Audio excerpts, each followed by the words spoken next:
Nous sommes ici aux Arts décoratifs, qui est le musée à Paris, dont les collections retracent toute l'histoire des arts décoratifs du Moyen-Âge à aujourd'hui, jusqu'à l'époque contemporaine. Je travaille aujourd'hui au département des arts graphiques, qui est le département ici au musée qui gère toutes les collections de dessins, enfin d'œuvres sur papier. Des dessins qui ont été donnés par les collectionneurs qui à l'époque donnaient du mobilier et donnaient en même temps leurs dessins, donc des dessins comme ça d'artistes, de peintres, et puis également beaucoup de dessins qui sont liés à l'architecture et aux arts décoratifs. Et l'idée est bien sûr de continuer à faire entrer des dessins de designers aujourd'hui pour que ces collections suivent le cours de la création. J'ai fait l'année dernière cette exposition qui s'appelait « Le dessiner le design », qui montrait quel était le rôle du dessin aujourd'hui dans le processus du design, comment le dessin pouvait intervenir, comment peut-être la méthodologie du design était remise en question par le rôle de l'ordinateur notamment.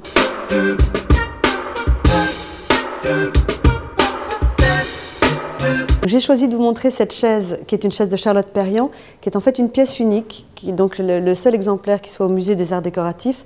C'est un siège très intéressant parce qu'en fait il a été fait pendant que Charlotte Perriand séjournait au Japon. Elle a été invitée par le ministère du Commerce et de l'Industrie en 1940 pour venir en tant que conseillère des arts industriels au Japon.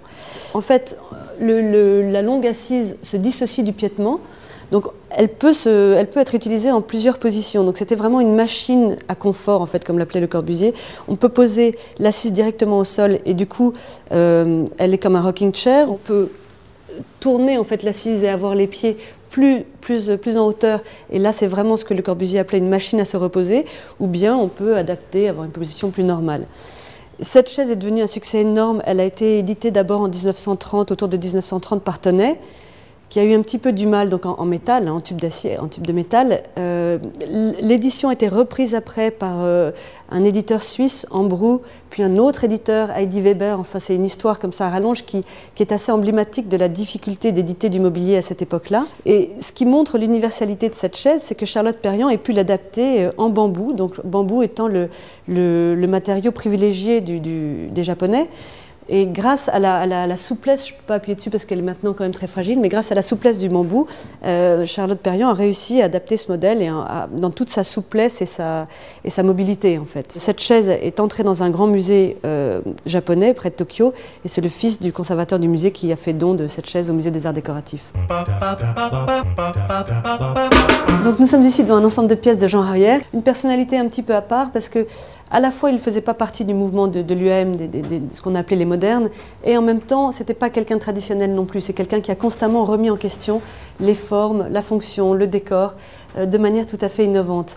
Le canapé qui est ici, qu'il appelait lui boule et qu'on a appelé après ours polaire, on comprend tout de suite l'image, est une forme tout à fait particulière. En fait, il anticipe complètement sur ce que feront les formes dans les années 60. Il date de 47, après-guerre donc. Et comme vous le voyez, alors qu'on est encore dans des formes, des structures traditionnelles de fabrication du meuble par des ébénistes, toute la structure traditionnelle est cachée et on a une forme très large et généreuse qui annonce déjà les formes que développeront des Paulin ou autres quand la mousse le permettra. Un autre de ces objets très très particuliers, c'est le luminaire liane. Là, on voit avec cet objet à quel point Royer réfléchit à l'association entre la forme et la fonction. Donc les lianes, le tube en métal est complètement libre, ils permettent comme ça s'étaler sur la surface et dans l'espace, mais en même temps, c'est pas un dessin qui ne sert à rien, c'est-à-dire qu'il est le support de la lumière et qu'il permet d'avoir comme ça différentes sources de lumière qui vont éclairer à différents endroits et répartir la lumière dans l'espace. Et c'était un moyen pour lui de travailler justement à la façon dont le mobilier s'intégrait à l'espace. Pas juste une pièce de mobilier pour elle, mais comment un meuble s'intègre dans l'espace qu'il va occuper. Et donc vraiment comment l'objet joue avec la dimension, avec le lieu.